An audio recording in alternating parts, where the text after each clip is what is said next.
Every year around this time, the American Diabetes Association releases their new standards of care. In their 2018 standards of care, the real headline is how they include the cardiovascular outcomes trial data into the guidelines. To summarize, they now look at whether or not a person has known cardiovascular disease at basically step 2 in their treatment algorithm. So basically, the first-line therapy is still lifestyle and metformin, but then when you go to that second step, adding in the second-line therapy, the dual therapy step, the world is divided into people who have atherosclerotic cardiovascular disease and those who don't. Those who don't basically have the whole world of choice in terms of a second-line agent. But for those who have cardiovascular disease, they basically recommend adding in an agent that is shown to have cardiovascular disease benefit and or a reduction in cardiovascular mortality. And this is kind of interesting because of the way it's split. So they look at those that improve cardiovascular outcomes and reduce mortality, and they talk about empagliflozin and liraglutide as being the two agents that do that. And then they have a second line that talks about agents that are known to reduce cardiovascular events, and they note that canagliflozin is the agent that does that. So basically, they're looking now in that second step for practitioners to choose an agent that has these cardiovascular benefits in patients with known cardiovascular disease. So it's now in their treatment figure. Now, interestingly, they've changed their treatment figure. The figure itself doesn't actually list medications. It basically refers the reader back to a table. The table itself, Table 8.1, basically lists all the medications for the treatment of diabetes and a whole bunch of characteristics about them. So the table has 11 columns and 8 rows, and that's the basic guidance for a practitioner when choosing their second-line therapy. I personally find this not terribly helpful because it doesn't guide me. It basically requires that I read through each one of these. And this first table basically lists the basic characteristics, clinical characteristics.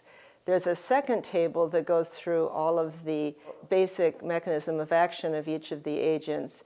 And then there's a final table that looks at the costs of all of this.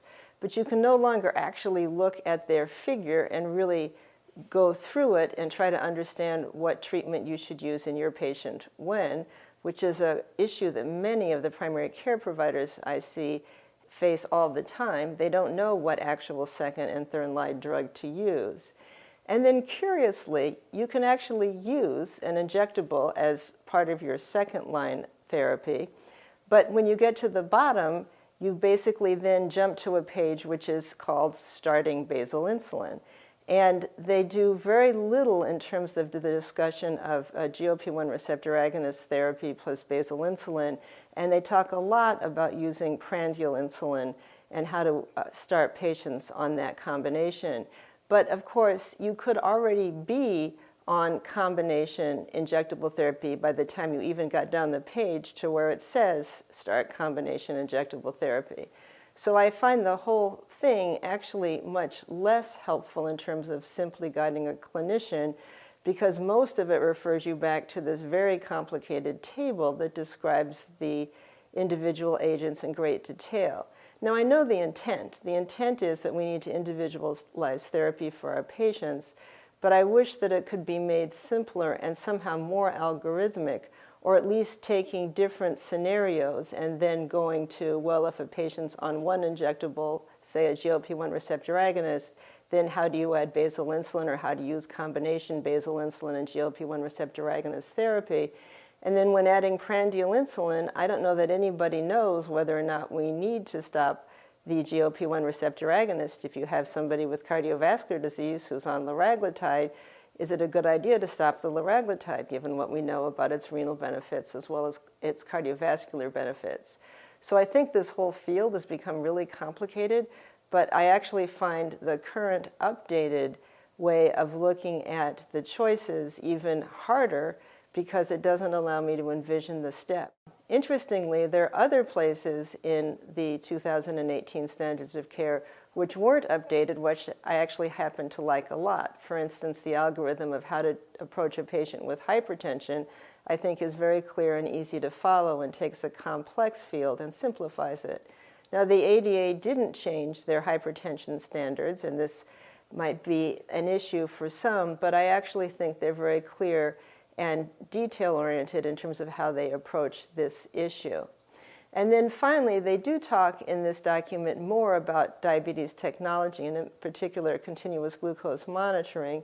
They're a little bit less gung-ho than I am, for instance. I love continuous glucose monitoring, but they stress again and again that people who use continuous glucose monitoring need education, and they need to make sure that they understand what they're doing and how to do it. So I actually think they've tried to incorporate some of these new devices, new changes, new ways of treating diabetes into the document, and it flows quite nicely in terms of both treating type 1 and type 2 diabetes.